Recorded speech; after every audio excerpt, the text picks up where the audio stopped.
This is Create the Next from ProCFO Partners, where every week we explore strategies and ideas for financial management and growth to help today's businesses put their financial picture in context. Welcome back to Create the Next. I'm Chris Bintliff, and Cruz Gamboa is with us today. And Cruz, welcome. We're talking today about how to scale your company beyond $10 million, which I love when we have these very specific kind of, because somebody out there is like, that's me, that's the thing. So welcome. And let me start by just asking, who's not ready to scale to $10 million? Like, how do I know that it's not a pipe dream for me, but this is something that if I just do the right things, this is the place I could get to? Maybe a year, maybe 3, but how do I know if I'm not ready? I think that's actually a great question, because I think, to scale up your company, it all starts with your desire to scale up your company, right? Because the minute that you are committed to scale up the company, you start, finding the right people, finding the right solution, the right support, investing in the right things, and quite frankly, also letting go of the things that are not helping you scale up your company. So scaling up your company is really a mindset shift that needs to occur for many, many entrepreneurs. Not all of them, because some of them, they just kind of know exactly what they need to do. And it's just a matter of executing on that vision. But for some, it's really, that's one of the biggest pitfalls that I see in real life. I love that we start with a mindset thing. Is there this sounds like a dumb question, but let me follow it. Is there a progression? Do I need to get to 1 million first, and then I can see 3, and then it's easier to see 6 from 3, and then 10 isn't a big jump from 6? Like, we all sit there and we're like, oh, I want to be this kind of company, but not everybody's designed for it. Not everybody needs it. Your marketplace might not support it. Your competitive landscape might be too complicated. Should I be at some sort of maturity before this is something where I'm ready for that mindset shift? Or no, if you're a startup, if you're a solopreneur, but you've got a vision, you can chase it? That's actually an absolutely awesome question. And I'll tell you why, because I really thought a lot about this problem and read some books about it as well. And what I'll tell you is that where I land on this is that there's, high level, there's like really 4 stages for any company. I would say the first stage is from when you're going from 0 to $1 million. And all you're doing there, it's really your focus as an entrepreneur should be all about sales and basically proving that you have a product and a market and people want your product in the end, right? So it's really all about just getting your offer, being validated, and then growing the company as much as you can. But eventually, you're going to land on stage 2, which occurs between, say, maybe $1-2 million to, say, $10 million. And don't ask me why it is $10 million, but I think, and I'm sure you will agree with me, there's something about $10 million that, conceptually is kind of like the frontier that many entrepreneurs want to, get beyond, right? But during that phase, it's all about sort of stepping away as an entrepreneur and just basically bringing a team in place, having the right cash flow generating capacity to pay for not only for the additional people that you're going to take on, but also starting to pay more, invest more on lead generation, starting to invest in creating new products, new channels. When you first start, you probably have 1, 2, maybe 3 products in that first stage. On the second phase of your company, you need to have more products. You need to have, be able to cover more regions. You need to be able to have more distribution, so to speak, right? So that's basically, I would say, the second stage. A lot of people get stuck on that second stage because the complexities just start to creep in. As you start growing, you have more clients, you have more people, and most entrepreneurs, they don't make the mental switch that you need to start delegating and then bringing people that are at the right level or with the right autonomy to make decisions on their own. And I would say even more, you haven't really provided them with a vision of what the company is capable of, or put in place the right execution rhythms for everybody to get aligned behind that vision. So this is why most people, most entrepreneurs are going to, when they hit that $4 or $5 million in revenue, they totally get stuck. They don't know why. They don't know how to get themselves unstuck. They start working so many hours in the business that they don't have time to strategize, to really have, take that vision that they have for the company to pen and paper, and then get everybody to sort of adopt it and embrace it. And I think that's the problem that you need to fix at that stage. I would say the next stage 3, is you go from like 10 to say 20, $30 million. And at that point, it's all about getting more professional management, really fixing the process for them to be scalable, et cetera. It's completely a different stage, and it requires completely different skill sets and people and talent, right? And then I would say the fourth stage, I mean, I don't necessarily focus on the stage too much, although I have been a part of it. It's when you have a mature company. And at that point is professional management, large networks, large organizations, and it's a completely different set of skill sets that are required to manage a company that is basically at the enterprise level.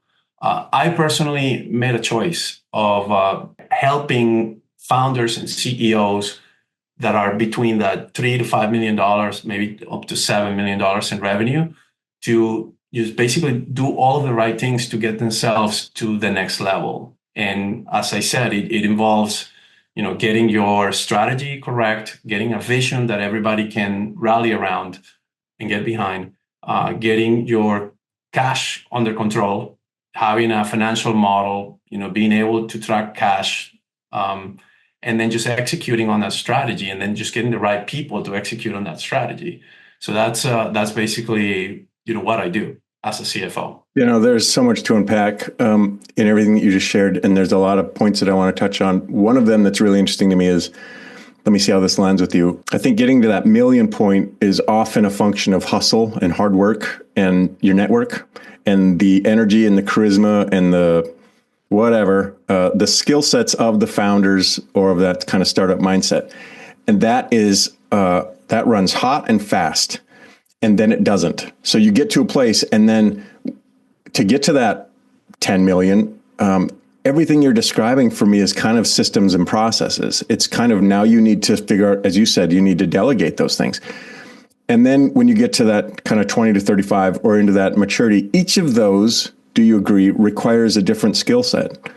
And I think sometimes founders or leaders or executives can be slow to recognize that they were really awesome at this one, but they need a lot of help to do this one, or they need a new CEO, or they need a better board, or they need a new president, or whatever, so that they can get to that next place. But it's hard to let go. It's hard to let go of the thing you started or the vision that you had, or to see it mature into something maybe, or evolve into something that you wouldn't have expected. Does that resonate? Do you agree with that? Is that something I should keep in mind as a founder or as a startup, as an entrepreneur? Absolutely. This is why it started when you first asked me the question. I talked about mindset, because it is all about mindset. And a lot of folks, a lot of CEOs and founders, as they start, encountering some of those problems that start to pop up when they're like $4 million, they believe that because they've been able to hustle and they've been able to just kind of get the company to that level, that it can continue to run that way. And it takes a little while before, in a lot of maybe talking to other people, maybe, being part of a mastermind, maybe talking to a few consultants, it takes a little bit of time for them to realize like, oh, maybe I do need to kind of like do something different and let other people, do the stuff that I love doing, that I know how to do. I can probably do it better than they can, but it's not going to allow me to scale my company up if I continue to do it. And that's basically it. Just that sort of mental switch of being able to hire people that sometimes are going to be, maybe not as good as you are in certain areas, but probably much better than you in other areas. And being able to be humble enough to recognize that sometimes you just have to This is what you have to do in order to scale up the company. And then another problem that I've seen people struggle with is that they believe that their company is great and they have a vision, but they are unable to articulate it in a way that other people can get excited about. And then what ends up happening is that they end up attracting people that just need a job, and they are not with you because they actually believe in your vision. So to me, this is so critical. And I know this is ProCFO, and we're supposed to be talking finances, but if you don't get the strategy right, I mean, the finances are not going to help you, right? So both things, the art of this is getting the finance piece and the strategy to be aligned. And this is why I put a lot of emphasis in understanding my clients' strategy and helping them think through it, and then sort of marrying that with financial modeling and cash flow forecasting and systems and processes to scale their companies. Yeah, let's get into that a little bit. So I'm in that sweet spot. I'm ready to scale to 10 mil. I think I can do it. I've got the team around me, or I've got a vision for it, or whatever. And you mentioned cash flow. You mentioned kind of forecasting.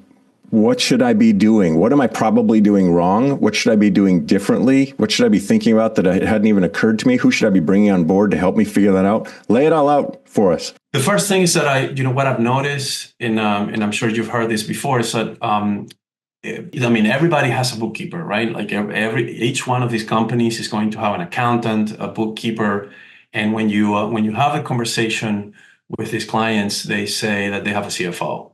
Okay, and I think to me that's one of the the biggest red flags, because in most cases the CEOs or founders don't really understand what a CFO does. Okay. I mean, I think they kind of have an idea at a high level, but they don't, in practice, they probably don't know exactly what they do.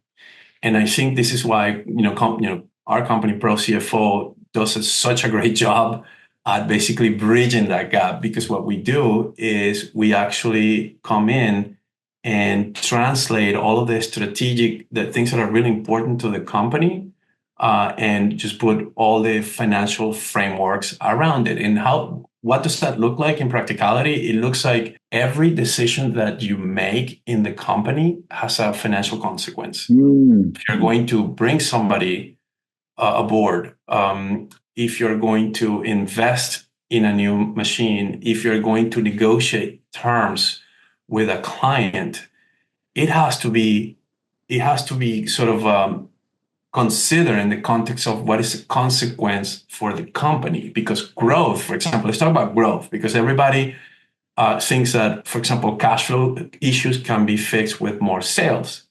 And I'm here to tell you that sometimes, depending on how much AR and inventory you have outstanding, it's preferable not to grow your sales until you fix your working capital issues.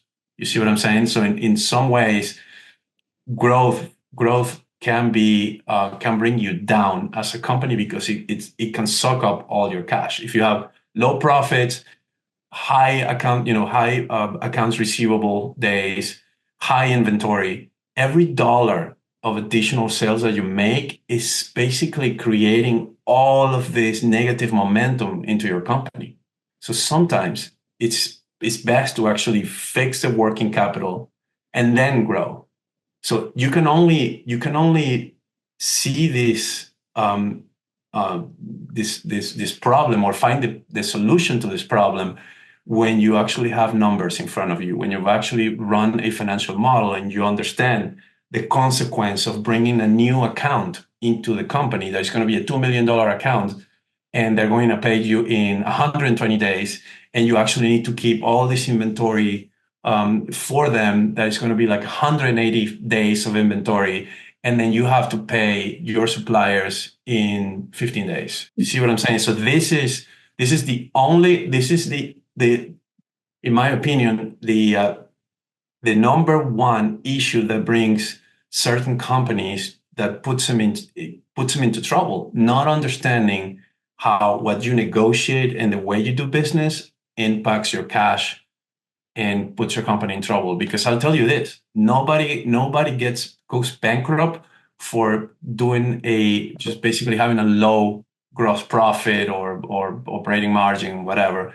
People they go bankrupt because they don't have cash. So if you don't understand how whatever you do affects cash, you are just flying blind, in my opinion. I kind of love how this comes back full circle, because I might be wired for more sales, more sales, more sales, more revenue, more revenue, more revenue. And that's the thing that I understand how to go chase, or that makes sense to me, or that's the logic. All the training for my sales teams that are available, all the books I can read about increasing sales. There's not a lot of resources that are, hold on, don't do that, because first you need to do this. And that's where, as you talk about kind of this bridge, the ProCFO Partners bridge, but just the strategic bridge, somebody who does have those skill sets, who can say, wait, if we look at the big picture, these are the obstacles that we have to overcome before this can happen. Or if we're going to, get to 10 million, we have to solve this or this or this first. Do you find that, is there resistance for that, or is it unawareness? As you said, a lot of organizations just don't know that a pro CFO or that a CFO has a strategic, they think they're bookkeeper, a tactical thing. Is it resistance, or is it ignorance? Do they not know, or do they not want to do the thing? They don't want to throttle back sales. That's not intuitive. That doesn't make sense. Where's the bigger issue there? To me, is not having the experience, because what I have seen, I mean, I worked at a very large organization at GE. And a lot of I would say a lot of the sort of the people in leadership, they are financially literate. They have a lot of experience and exposure to reading and understanding and even presenting financials, even if they're in the sales organization. So they know their financials really well. So when you're having a conversation with somebody that understands, the consequence of a decision on working capital, and what it could do to the company, they're going to listen, and then the conversation shifts from resistance to how do we do the thing that we want to do and still have it be positive for the company, because that is the real conversation. It's not for example, it's not, a CFO should not be in the sales prevention business, right? I mean, you want to grow your business, but you want to do it smartly. I guess that's the point that I'm trying to make. So, for example, if you're going to bring a client, if you have $4 million in sales, right, and then all of a sudden you have a $2 to $3 million account, and the thing that you have to do is to give out all of these really bad terms in terms of receivables, keep more inventory, etc. Maybe the thing to do would be to maybe charge them more for it. Or maybe the thing to do would be to negotiate, okay, maybe you don't pay me in 150 days, maybe you pay me in 60 days. And if you do that, then I can honor that price that you need. And it's all about the discovery of it all, because sometimes by just talking to the companies, you can see that maybe they have great lines of credits, and for them, the cost of money is not as much as it is for you as a smaller company. So these are the things that people need to be equipped to know, to understand, and to execute on as they are, basically doing business and trying to grow their company. Let's talk a little bit more about that cash flow, because as you mentioned, that's, and we've talked about it before here at Create the Next, that cash is really king, or your cash flow and understanding of that. How deep should my knowledge of that be? How far out should I have made plans, or feel like I can pretty well sort of exist along this line, or I understand it, this is realistic? How often should I revisit kind of my financial model? Is that something that I should look at every quarter, every 6 months, every year? How often should these things be top of mind and on the front of my radar? That's a great question. So I'll say the following. My recommendation is informed by my experience working in a corporation and then also working with the smaller companies. And especially, because I've worked with smaller companies, I know that it is impossible to run continuous planning processes on an ongoing basis. But I think that at a minimum, you need to do it quarterly. Okay. And then what you do need to do, I would say, on a weekly basis is a 13-week cash flow forecast. Okay. Okay. And the 13-week cash flow forecast is not something that just that is done by finance and nobody looks at. It needs to be embedded as part of your process as a company, because it becomes a part of the company's culture. If the whole staff is looking at the 13-week cash flow forecast and they understand the cash situation, they understand, for example, what's happening with revenues. They understand, for example, if there's going to be an investment that is going to be done. They understand if expenses are being out of whack and you need to, control them. It brings the company together in really managing managing cash. And when the leadership has an informed view on cash, they tend to make better decisions, and everything just it's smoother. If you have, for example, a salesperson that sits into their 13-week cash flow discussions, he's going to know if, for example, collections are just getting delayed. If you have a past due problem with one client, and what if they pick up the phone as a sales leader and call that client and try to collect so you don't have to go and borrow money, so you don't have to push out a vendor, which is going to cause you to potentially lose your terms with that vendor. You see where I'm going? Like, when people are aware of what the things that they control affect cash, they just tend to make better decisions. Almost a culture of cash flow. And sometimes we do silo that or insulate that. We share it with the executive team or with the managers. But I hear you saying, make it as known as you can, involve others, maybe even get feedback or input from rank and file on the challenges or the opportunities in that. It becomes a team effort and not a mandate. And that's a very different emotional and mental and sort of cognitive investment, right? Absolutely. Yes, I agree with that. I think somehow, when you start talking about cash, people just kind of get a little uncomfortable, because it's not an interesting subject in a way. But get this: everybody wants to get paid at the end of the month, right? You want to get paid your salary, right? You like that. You like having the cash. But so I'm using that as a little bit of a joke, but cash is so important to maintain the stability and the morale of the organization. And when it's not given its place, and when it's just kind of relegated or not really monitored, it can get companies in trouble. And that's why, I'm a CFO, but I've been in the sales organization. I've been in business development, and in every other function that I've worked on. I'm always very mindful of how my decisions affect the cash profile of the company. And I think when we start thinking like that, we individually, as career people, we become more valuable for the companies that we work for. Cruz Gamboa is a genius and is here to help us grow to $10 million. Cruz, this has been a fantastic conversation. Come back, share more of your insights and thoughts and experiences with us, because I feel like we have a lot to learn from you. And thanks for being so generous with your expertise and your time and your experiences today. It was fantastic. We learned a lot. Looking forward to the next one. Thanks for the invitation, Chris, and I look forward to another conversation. Thank you. Thank you. Thanks for watching, and a special thanks to our subscribers. Consider becoming one today.